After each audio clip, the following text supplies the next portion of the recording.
Pranam Raja. Can you see my video?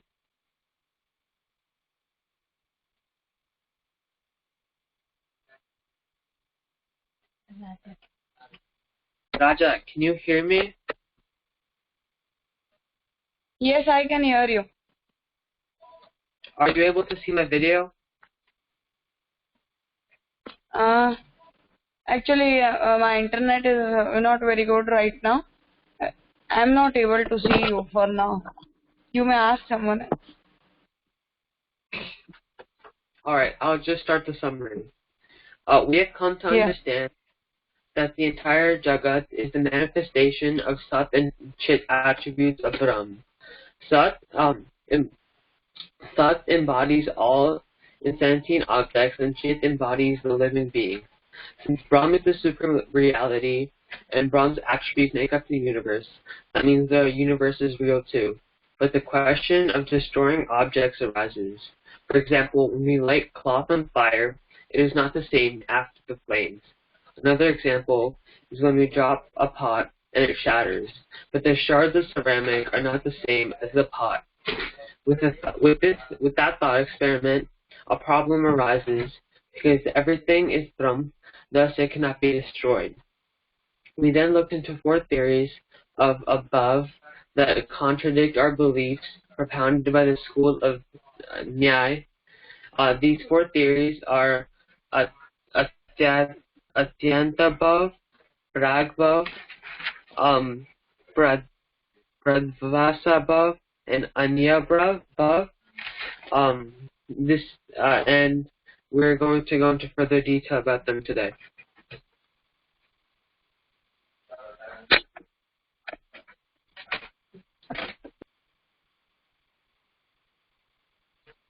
Did I miss anything from yesterday's class? Yeah. You may read the next one. Ji Raja. Atyantabhav, the total absence. When the existence of an object with reference to some place is neglected, it indicates the extreme loss of the object. For example, there is no pot in the room is a sentence in which the word in this room refers to the same place as the indicate of the absence of the pot in the place. So, Atyantabhav refers to the absence of an object in a certain location.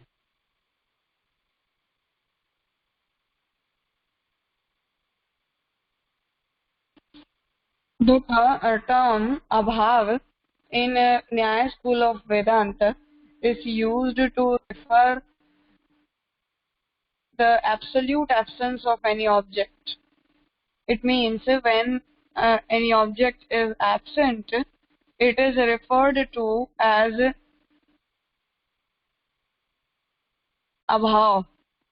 That abhav is of 4 varieties: pradvansa abhav, pragbhav, atyanta abhav, and anyonya abhav. So the term abhav means absence. Absolute absence is known as abhav. Now the first one is atyanta abhav. When the existence of any object with reference to some place is negated, it indicates that that object is absolutely absent. For example, when we say that the pot is not available in this room, so it means that the pot is not available in this room at all, not in any other form and not at all. So absolute absence of pot, which is to be indicated in the room, is known as Atyantabhav. The total absence of any material in context to any particular place.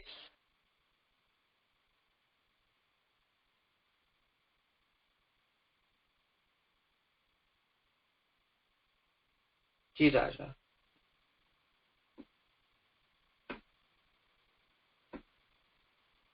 Should I continue reading with the next topic? Yes. Pragbhav, the absence before the production of an object. Until the object is produced, its absence remains. The absence before the production of the object is called Pragbhav. For example, The farmer may have sown the seeds into the field, but until the plant grows, the absence of the plant is called pragbhav of the plant. Prak means before, hence the absence which remains before the production is pragbhav. So pragbhav means the absence before something is created. And the example given here is the plant does not exist before the seed sprouts into the plant. Before we create any material, we have the absence of that object. For example, till the date mobile were not discovered, mobile were not invented, we had absolute absence of mobile phone. Same way, the first day when computer was created, before that we had absolute absence of the computer. So, absence of any material before the creation is known as pragabhav. The term prak plus abhav, they join together to mean pragabhav. So the word prak means before. So the absence of any material before its creation is known as pragabhav.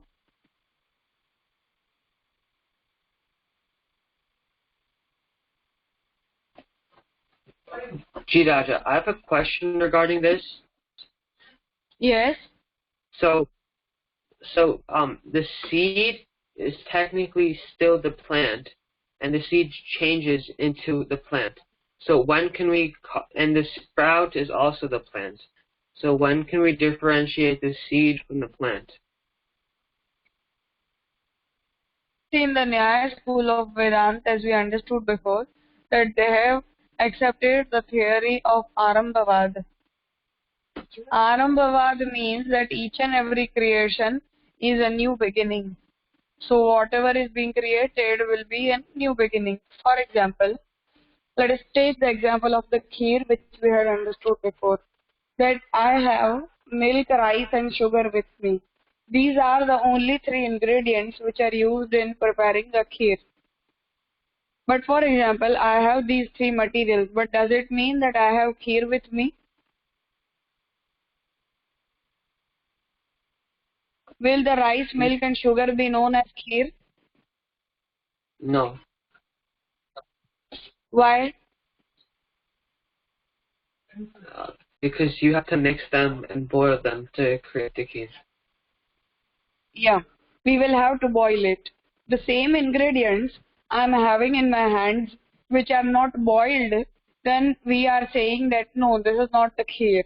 So this is how Nyaya explains that in spite of having the ingredients in your hand, you are negating the existence of any particular material. It means that the ingredients don't cannot be considered as the result or cannot be considered as the product. So until we don't go through the process, that material cannot be created.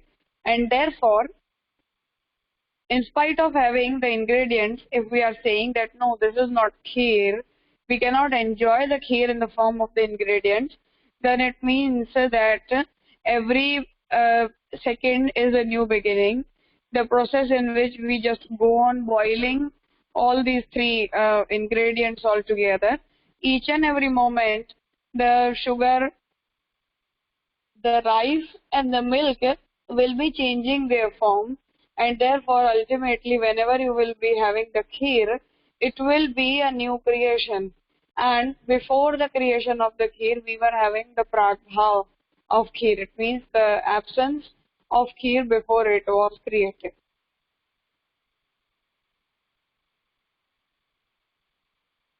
Ji Raja. Same is about each and every object. Whatever is being created, everything remains to be a new beginning, whatever it may be. For example, I am having a seed in my hand. For example, I am having a mango seed in my hand. Can we say that this is a mango? Or will I be able to have the taste of the mango? No, I can't have it because the seed is not mango and mango is not the seed. This is not what Mahaprabhuji accepts, be clear.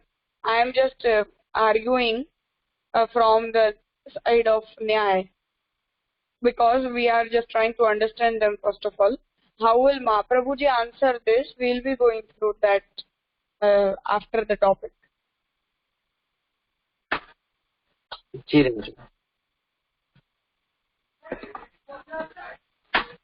You may read the next one. I have a quick question. Yes.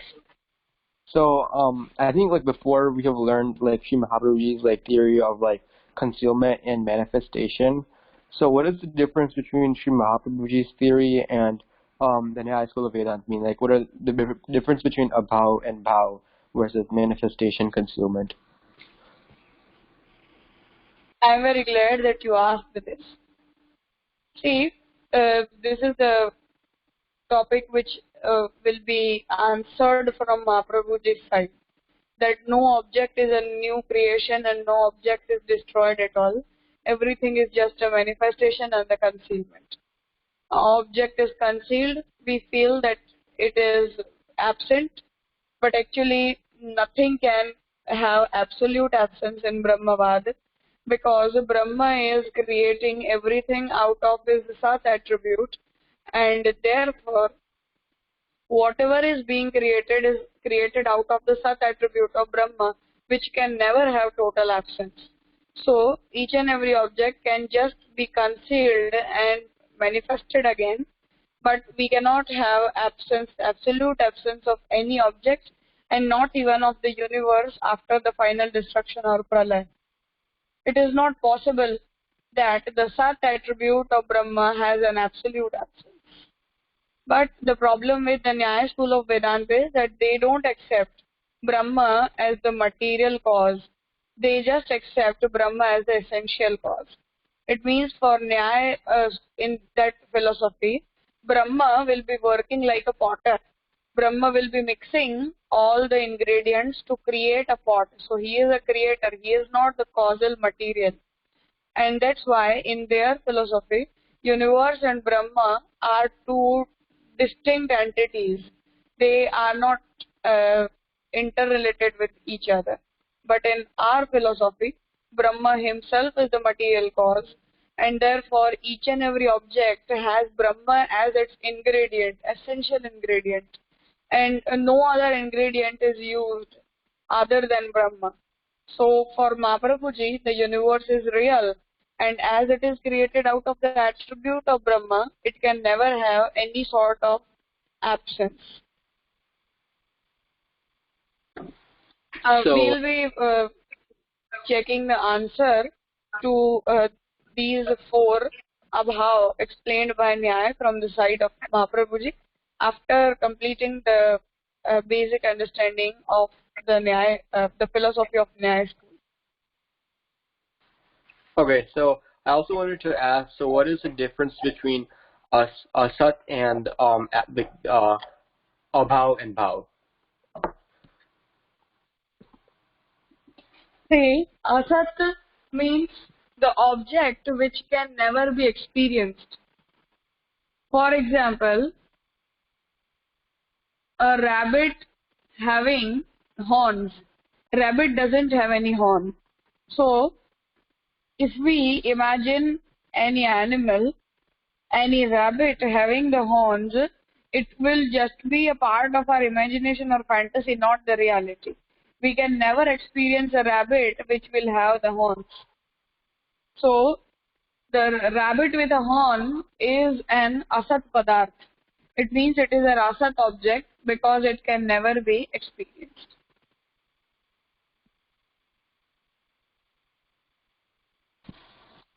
Okay. Thank you. Abhav means the absence. We have four sort of abhav. We have learned the two. We will be learning two more.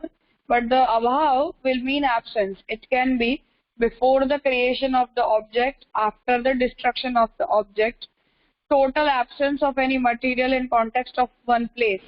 For example, when I am saying that pot is not present in the drawing room, it means that I am having the absence .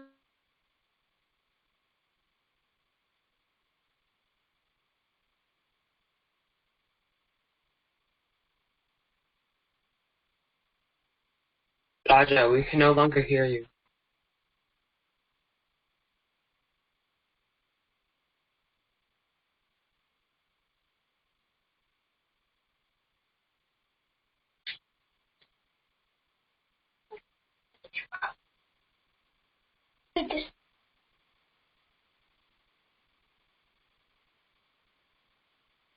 Is it only me, or can no one hear Raja? Yeah, we can't. I can't hear her either.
I'm trying to call Raja to connect, but somehow the call is also not going through.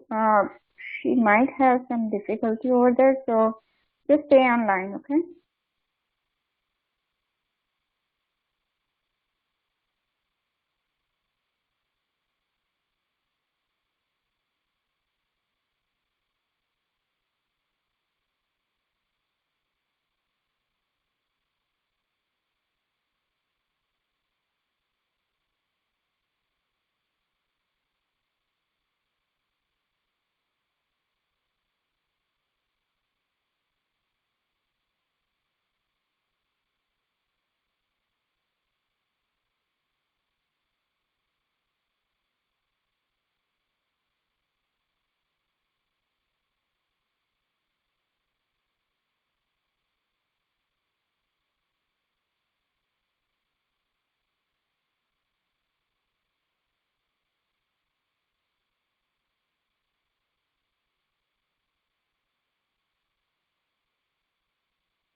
Are you able to hear me now? Yeah, we can hear you, Raja. Okay. Sorry for the interruption. Actually, my network had dropped. Yeah. So, what I wanted to say was that Nyaya school of Vedanta accepts 4 types of abhav, in which the first one is in the context of place. It means any object can be absent in a particular place, but it doesn't mean that it is totally absent. For example, when I am saying that pot is not present in this room, it means pot is not present in the drawing room, but it is present in the kitchen. So, absolute absence of any material, any object can be in the context of the place. It can be considered in the context of time, that for example this is not present now, but it can be present after this, and it can be present, it could have been present before also. For example, in the example of the kheer, we tried to understand that, for example, now I am having rice, milk and sugar in my hand, then I am having the absence of kheer right now.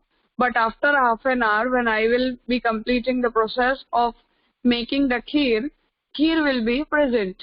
So, in the context of time, we have some sort of absence.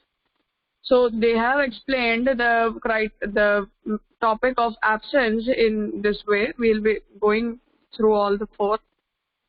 After that, Mahaprabhuji have answered them in the context of Brahmavad only, that no material can be absent. We can just have the manifestation and concealment of any particular object.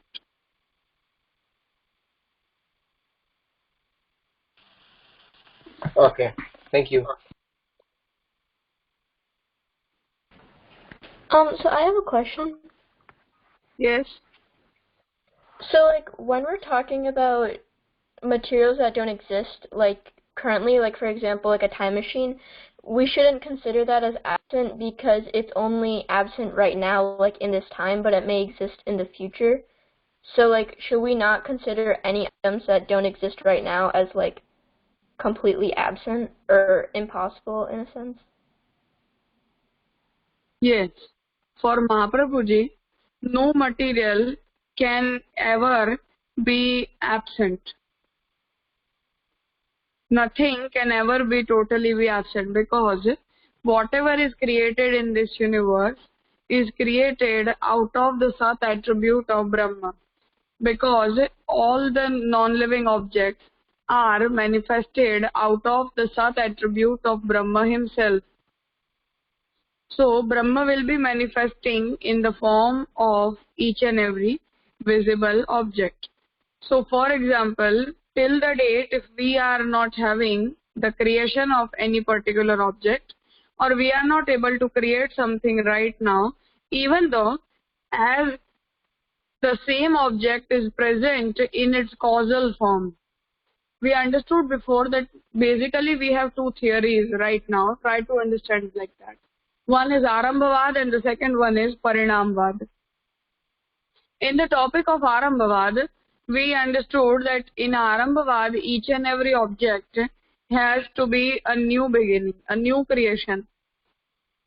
It is known as Arambhavad. But in the topic of Parinamvad, we accept that the object is not a new beginning, but the object will be created out of the cause only, or the cause, the causal material itself will change its form to result in the form of the object, in the form of the result, in the form of the production.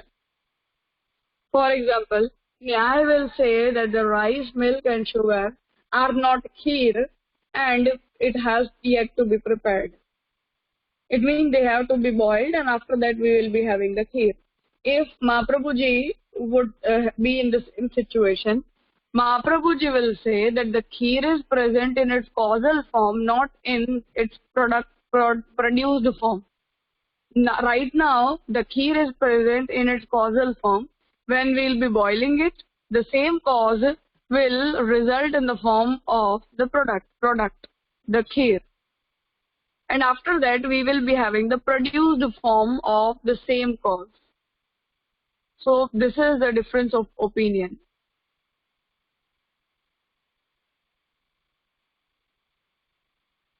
Okay, thank you, Raja.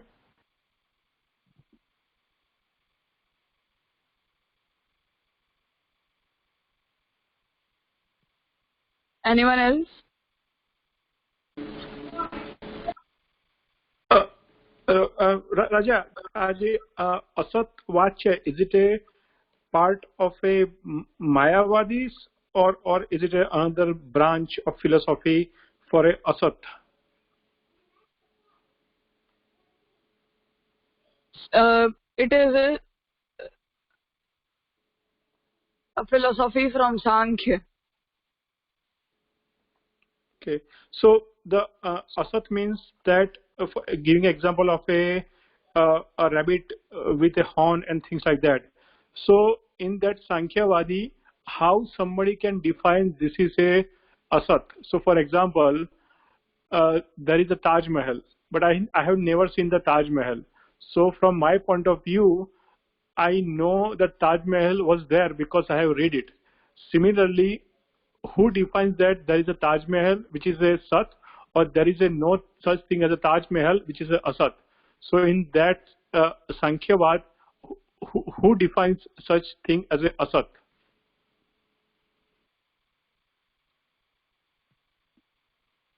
See, the problem with Sankhya is that they have accepted the theory of creation from Prakriti and Purush, in which Prakriti is the absolute form of Sattva, Sat, the existence, and the Purush is the absolute form or Samashti of Chaitanya.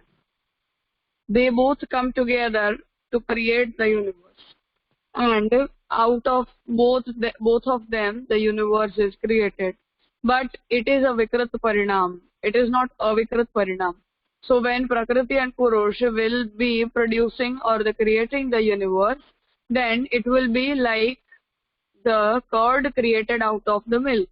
So as we cannot have milk again out of the curd, same way, even for them, because the universe is a Vikrat Parinam, so universe cannot go back in the form of the Prakriti or a Purush.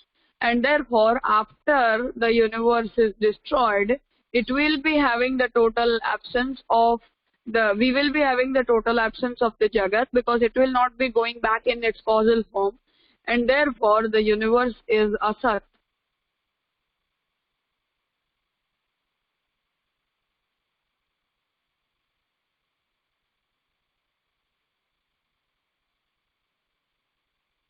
Okay, I need to rethink again, but yes, I will re-listen again. But yeah, thank you. Fine.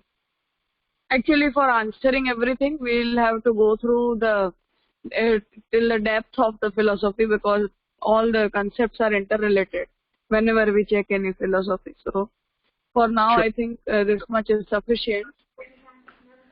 We may discuss some other day on more Okay. details. Sure, thank you. Dhanva Pranam Raja. Anyone else? Yes.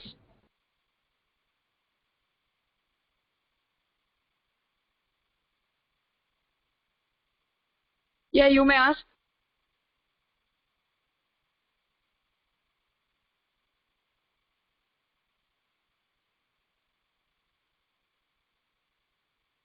I'm not able to hear you. I don't. You wanted to say something? Raja, I don't. No, I don't think she has any question. Okay, fine. Suraj, you may read the next two abhav. After that, we'll conclude the session. So, in the next session, we'll have answers from Mahaprabhu. Ji Raja. Pradavansabhav, the absence after the destruction of the object. Pradvansa means destruction. Above, the absence that takes place subsequent to the destruction of an object is called Pradavansabhav. For example, after the destruction of a particular pot, we find total absence of the pot. The absence refers to Pradavansabhav. Pradbhav and Pradavansabhav are absence pertaining to time. Raja, do you want me to explain these two or just read them? No, you explain this. So Pradavansabhav is the absence after something is destroyed, meaning after the pot is broken, the pot is no longer the pot. And this paragraph also says that both Pradavansabhav and Pragbhav retain to time?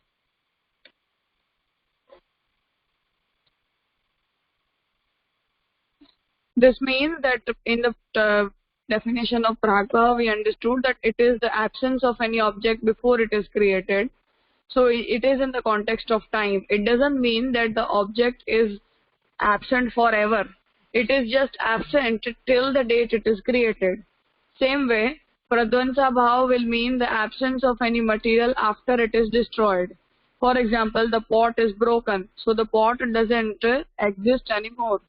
So this is in the context of time, that it doesn't mean that it was absent forever, but it was just not, it will not be present now on after it is being destroyed. So both these are in the context of time.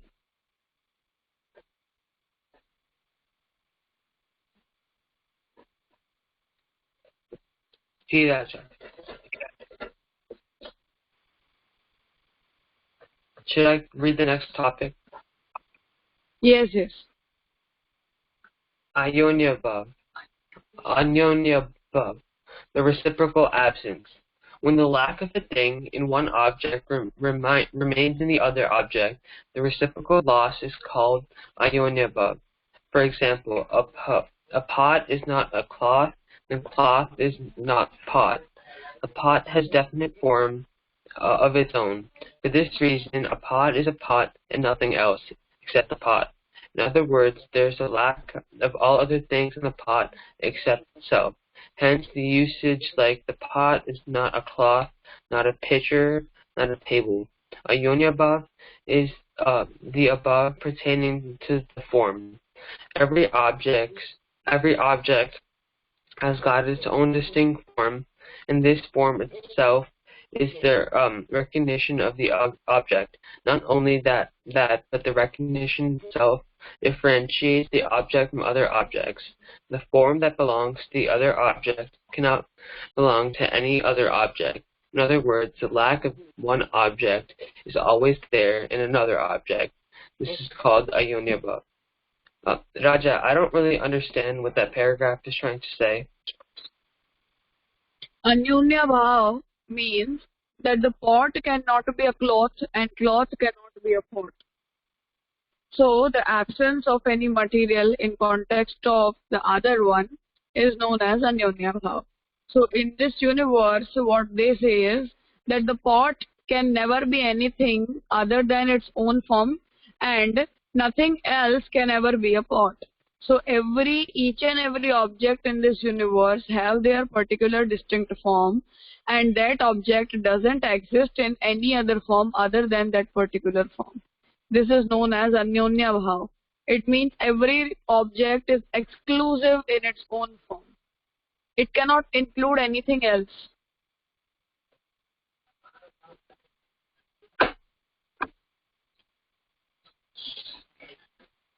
Ji Raja. You understood this? Yes, I understand, Raja. Fine. So these are the four abhav, the explanation of absence, which is accepted by Nyaya. We'll be learning the next one tomorrow.